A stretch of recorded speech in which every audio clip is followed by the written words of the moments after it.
Hey guys, welcome back to another exciting edition of highschoolfootball.com.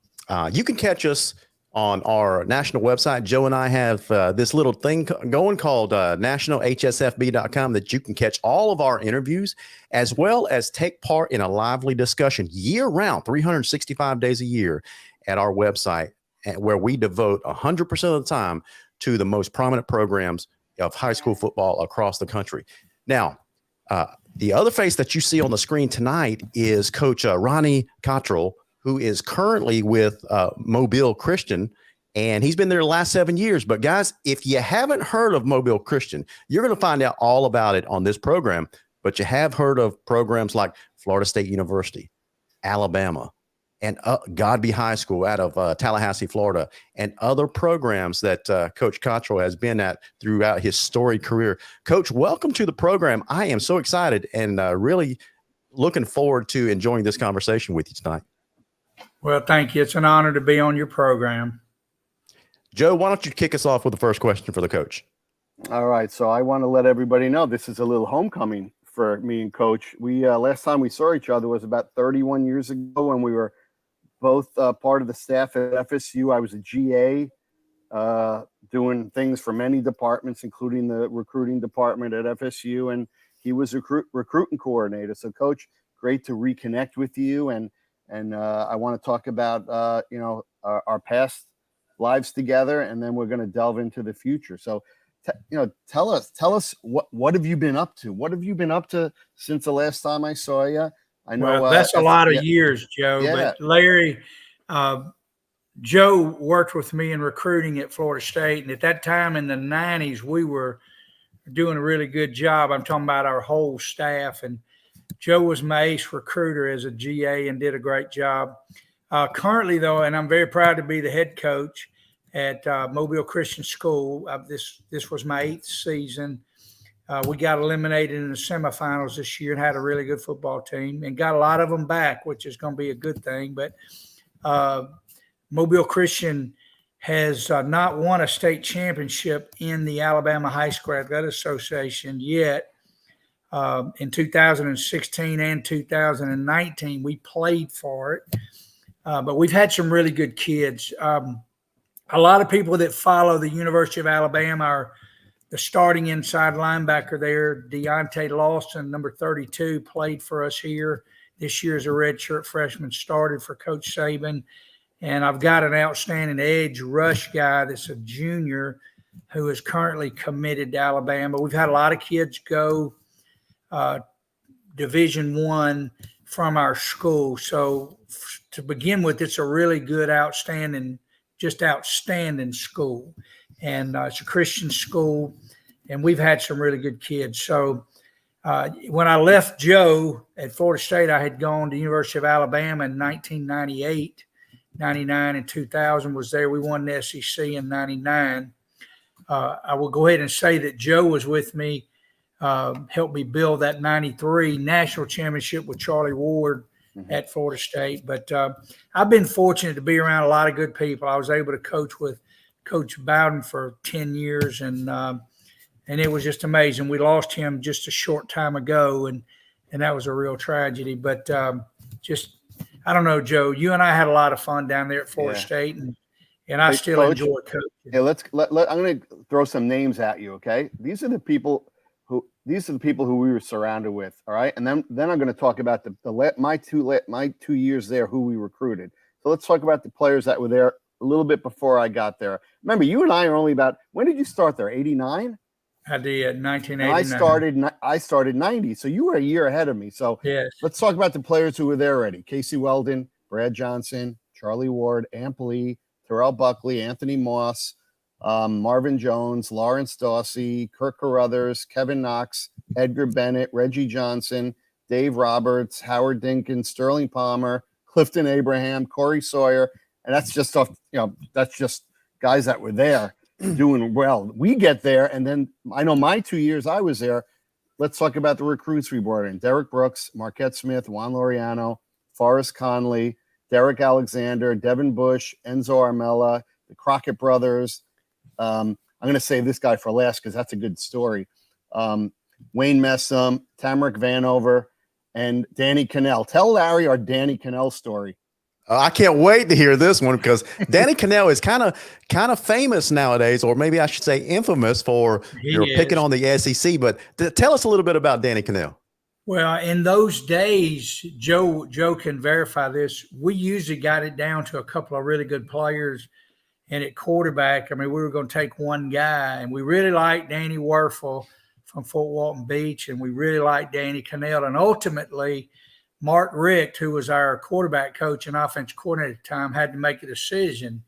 When I first got there, Coach Bowden would sign 2 or 3 guys, but we did a lot better when we just started saying we're going to take one every year and try to get the best guy in the country. So, Larry, who did Mark take?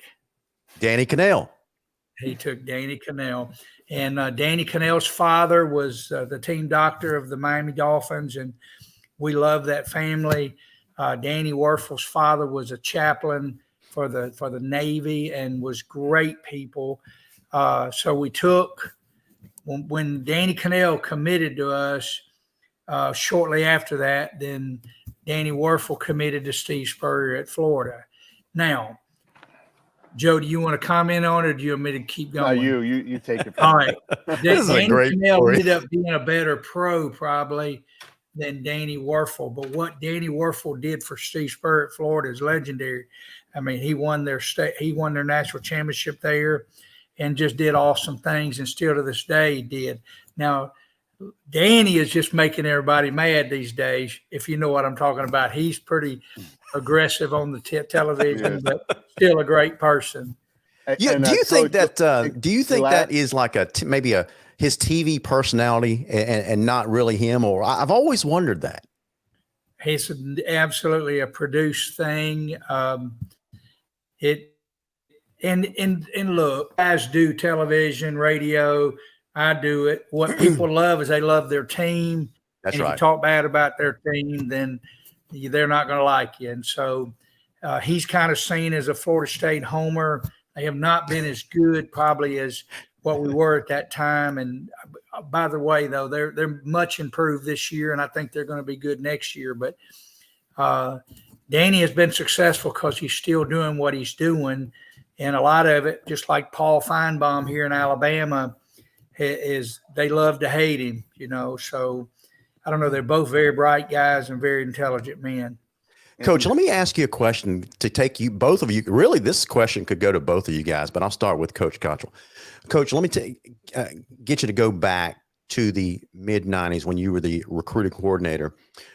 Part of my research tells me that in 1994, y'all had the #1 ranked recruiting class for the Florida State Seminoles, I guess, across the country. But how was the recruiting landscape different back then compared to today, or is it basically the same? Well, share with the audience how it's changed throughout the years. Well, I should let Joe answer it, but it's totally different. When I became the recruiting coordinator at Florida State, we could sign 102 players. Right around that time is when they changed to where we could go to 85. Limited contact. The biggest change, though, is social media. You could sign a kid, you could sign the best player in Florida and sign the best player in Texas, and everybody didn't know everything you were doing. It was much more regional then. Recruiting was much more regional, but today it's a national process. Alabama signs players from California, from Florida, but I don't know. You, Joe, can jump in here. The biggest thing is everything was done pretty much face-to-face or on the phone. It was manual, Larry. Manual. We sent postcards out every day. I must have licked thousands of envelopes and put stamps on things, and it was so manual. And when a kid committed, very rarely would they change their mind that day and switch to somebody else like they do now. I mean, when somebody committed, we would lay off, right, Coach? We wouldn't try to weasel them back right before it. It was their word was their word. Same with us. So now there's no trust anymore. You're going to think you have somebody, and that signing day, all of a sudden they they shock you by signing with another school. So how did y'all discover like premium talented kids back then? Because now you got Huddle, you've got Twitter, you got kids sending social media tweets to targeted coaches. How did y'all discover talent back then? Well, I guess, we would buy some recruiting services, but they were very limited at that time. What Coach Bowden did, and it's a credit to Bobby Bowden. We were so successful, kids did contact us. Joe will tell you every day we would have tons of tape that would come in every day. It would fill a table. It would just fill a table, stacks of video that they sent that we would have to evaluate. But what Coach Bowden made us do, he made us go to every high school in Florida. We made Florida the primary area. So whether they had players or not, we had to go to every school in Florida. And then South Georgia was a great area for us. One of Coach Bowden's first great players he had was a guy named Ron Simmons in the 70s. Robbins, It was a professional. But anyway, we did well in Georgia. Occasionally, we would get over to Alabama and get a few. On the 93 championship team, Warwick Dunn was one of the top players in Louisiana. We got him. But for the most part, we tried to keep players in Florida. And that worked for us. And Larry, at that time, you got to remember, Florida State was an independent. They weren't in a conference. I was actually on the committee. One of the last projects I worked on before I graduated and left was choosing which conference to join, the SEC and the ACC. And after we chose the ACC, my internship, my GA-ship was over. That's when I left and came back up here to New Jersey. So, and we were playing national schedules. I mean, nobody was doing this. Coach Bowden would play. He'd love to go to a great school's team and beat them on their home field.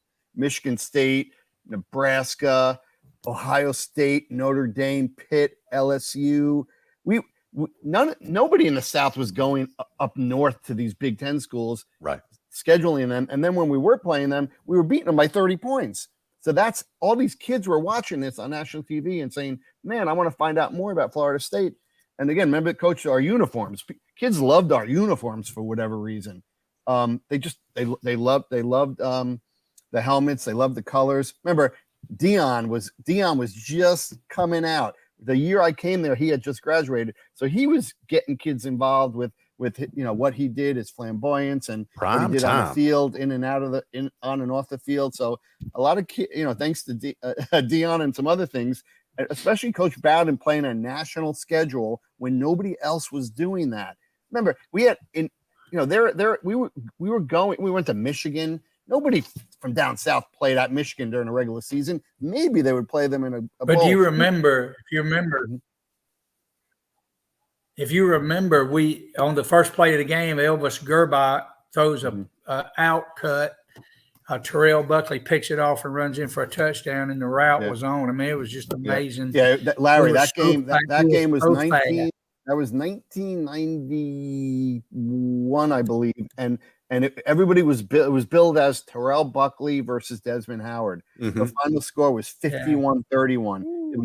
The game was never in question. And again, my cousin who had just, remember, I was trying to get him to Florida State. He went to Michigan, so I looked at him after the game and said, "I told you so." But he went on to have a great career with the Wolverines. He was a captain his senior year. No, it all worked out. Fate prevailed. But that's, we always talk about, coaches always talk about, they remember the big losses more than they do the big wins. And, just going through my memories, my 2 years I was there, we never beat Miami. We were 0-2. I'll always remember that. I'll always remember the game at Michigan. I'll always remember being a part of that committee that chose the ACC over the SEC. I got my bowl ring, Coach, when we beat Penn State 24-17 in the Blockbuster Bowl.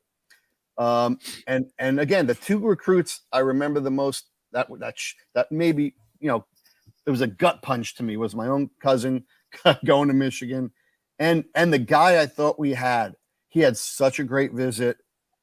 He fooled me. It was Warren Sapp. I thought for sure when he visited, we were getting him. and we didn't get him. He went to Miami. I mean, you just brought up something that I had never thought of, but it's been asked through the years is why in the world did Florida State ever choose the ACC over the SEC? I was going to tell you that, and Joe was on the committee. So when it first happened, it was just a deadlock.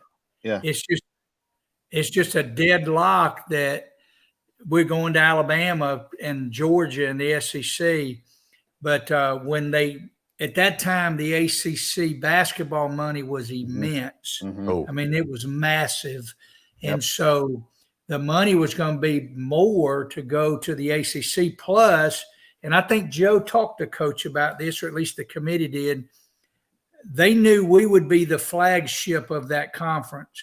We would go in fourth or fifth, and there were other people that were established. So when he told the coaches, Mickey Andrews was angry, Wally Burnwood, they're deep-rooted Southeastern Conference guys, but when he showed us the numbers and he showed us what it was going to be, I mean, look what Dabo Swinney has done in the ACC. All he did was took the place at Clemson of where Florida State was for a long time.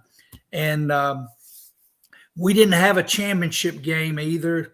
You know, it was just the right choice. In fact, I think it was, 5 or 6 years before we even lost an ACC football and Coach, and our basketball team, two of the first 4 years in the ACC, our basketball team under Pat Kennedy went to the Sweet 16. So it really, we knew going in as football, we were going to be the team. And then it really catapulted basketball to a national power, and the rest is history. Larry, you're going to be surprised, but see, our official visit weekends were around basketball games. And so what changed for me is we got Duke in the house, or we've got North Carolina playing on Saturdays. And it was an amazing event to plan a recruiting visit around. But it turned out to be the right move. And again, it's the wisdom of a guy like Bobby Bowden. I mean, he was probably the strongest SEC advocate of all times. He loved Alabama. He was. But University of Alabama. But when the time came, he picked what was best for Florida State's football program, and that was to join the ACC. Right. And Joe, the academics, you got one more now. You had who was your favorite recruit? Your favorite recruit when you were at Florida State? Oh man, I'd say Derek Brooks. He was like he was mature, and he knew what he wanted, and he was, focused, an arrow. Always said he was an arrow, and to this day, we saw what he did. We saw what he did when he set his mind to something. He knew when he was in high school what he wanted to be, and he attained everything. Well, he was so focused. Yeah, he was so focused on academics. Larry, Derek Brooks set the goal. He wanted to be the number one. He wanted to make USA Today Player of the Year defensive. That was one goal. But the main goal he wanted to win the Dial Scholar Athlete Award. He wanted to win that award for the number one student athlete in the country. And, of course, the year that you were talking about when we did win the award for getting the number one recruiting class in the country, it was Derek's class. Wow. It was the class that he had where he was the defensive player of the year, and Marquette Smith was the offensive player of the year. And Joe and our staff, we got both of them. And then about a month after signing date, they announced that Derek was the Dial Scholar Athlete Award winner. And, of course, his father was a great man, stayed on him about schoolwork, but mainly Derek just had priorities in his life that were superior and so mature, like Joe was talking about, so mature, such a good player. Went on to lead the Buccaneers to a world championship in the Super Bowl, Pro Bowl. Now he wears a yellow jacket. He's in the NFL. Yep. Hey, Hall Coach. of Fame. Let's tell Larry the story. I talk about now, there's a lot of individuality in college football. It's more about the person than the team. Tell Larry the story of when Warwick Dunn came to Tallahassee, who his roommate was and all that good stuff. Okay. Well, Warwick was certainly one of the top recruits that we were ever involved with. He was a quarterback at Baton Rouge Catholic High School, and he was also a track athlete. One thing that I did at Florida State with our coaches, we tried to verify track times, results from Alabama, Georgia. We would try to get a verified track time on a player because, as coaches, we would just say, oh, he's a 4.4 or he's a 4.5, and then we get him here and they might run a 4.7, okay? But Warwick Dunn was the 4th fastest football player in the country, the 4th fastest football player in the United States of America at Baton Rouge, and pretty much was going to go to LSU. I mean, he's a local guy, but we wanted to recruit Warwick, but we were down to the low-end numbers. In fact, it was late in the year we saw we were going to get him, and we actually signed him with a defensive back scholarship. And Warwick came on his visit. Now, 10 days before his visit to Florida State, his mother was killed. She's a security guard, and she was killed delivering money from a movie theater. Somebody shot her and stole the money. And so situation, I mean, he was very sad, but he loved Bobby Bowden, and his host for the visit was Charlie Ward. Charlie Ward was our future Heisman Trophy winner, and they really just meshed so closely. Charlie told Warwick that if he came, he said, I'm going to look out for you. In fact, you're going to be my roommate. So we put those guys in there, and Joe will tell you, neither one of those guys hardly ever said anything. I mean, they both were totally quiet guys, but they were a perfect fit. Warwick showed up for fall camp, and they had a red shirt in his locker signifying he was going to be a DB, okay? Warwick brought it to me and said, Coach Bowden said I could play tailback. And so I walked in there, and Coach Bowden said, yeah, get him a white shirt. And Mickey was mad for probably about 5 minutes because in that first scrimmage, Joe remembers this, against the first defense, the 93 defense that was going to win the national championship, he scored 3 touchdowns as a true freshman against the best defense in the country. And he never ever played defense here, but ended up being probably the greatest running back in the history of our program. I think Dalvin Cook just a few years ago might have broke his record. That was a fantastic story. It really was. So I got to ask you though. So you've mentioned Bobby Bowden a couple times, and I remember several years ago, when he was still, able to get around and do speaking engagements, things like that. He had come up to South Georgia a couple times, was the keynote speaker at several FCA Fellowship of Christian Athlete events, and I had a pleasure of attending one of those. And he just seemed like and a larger than life figure, but at the same time, very genuinely cared about other people. What was your recollection of working with Coach Bowden? Was he that genuine as a coach that you worked for? Bobby Bowden, and I think Joe alluded to this, we got most of the players that we coached at Florida State because of Bobby Bowden. He was just such a great guy. We hardly ever lost a player after they got there. Bobby Bowden began every staff meeting that we had at Florida State with a devotion and a prayer. It was amazing. And, I don't know if there's a finer man in the business. He is exactly the way you saw him, Larry. And some people said we couldn't be that way, but he was. He was so good to us. Joe will tell you, he treated everybody the same, whether you were a GA or whether you were the offense coordinator.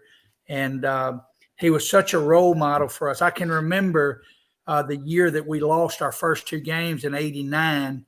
My first season there, I just gotten there. I was a 30-year-old GA myself. And we promptly placed Southern Miss in Jacksonville. We played them. They had a little quarterback named Brett Favre, and they beat us. They called it the upset of the century, and we lost. So here I'm going home, and I'm thinking, man, I am a jinx. So the next week we played Clemson. Their head coach was Danny Ford. Yeah. And they beat us too. Now, we were number 2 in the country in preseason, number 2. And now suddenly we're 0-2. Bobby Bowden, in his infinite wisdom, he had devotion that Monday morning that we met for the third week. We were about to play LSU, a very good football team, and we were going to go there and play them. And he said to us, he said, first of all, and by the way, Larry, offense was blaming defense. Defense was blaming offense. Kickers were blaming, and we were all blaming each other why we were 0-2. But what he told us, he said, look, these boys are going to judge, and they're going to respond to things in their life the way we do with them today. How we handle this situation for the rest of their lives as men, they're going to handle them probably the same. And he said, I will not. In fact, what he said was, he went around the room and he said, Brad, your life may be this long. And he said, Wayne, your life may be this long. But he said, what we have to look forward to with eternity, you can't measure.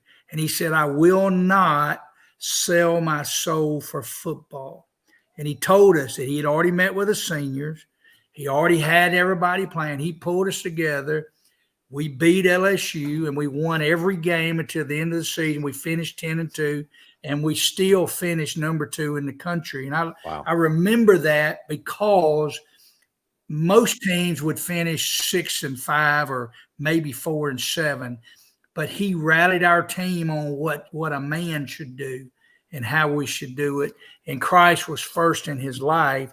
So 2 years later, 3 years later, we win the national championship. So I don't know. I think about that many, many, many times, the way he handled us as coaches and how he always put the things first that should be first.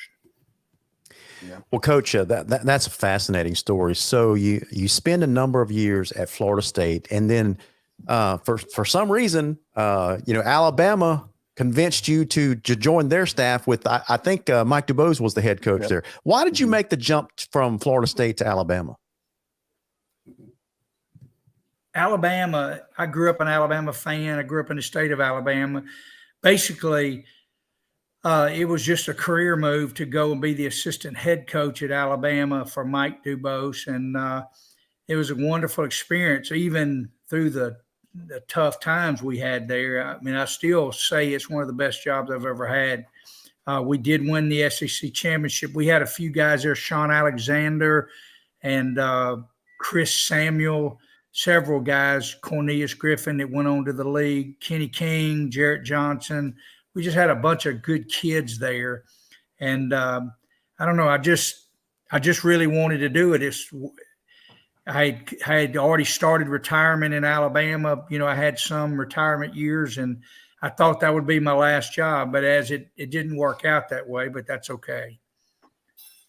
Hey, Coach, tell us. Let's get into your mobile Christian squad now. Tell us what we could expect to see out of them in 2023. Well, I've got an outstanding football player in Sterling Dixon. Sterling's a junior. He's about 6'3", about 215 pounds, 213 pounds. And he's an edge rush guy. Last year, he led us in tackles. He's back for his senior year.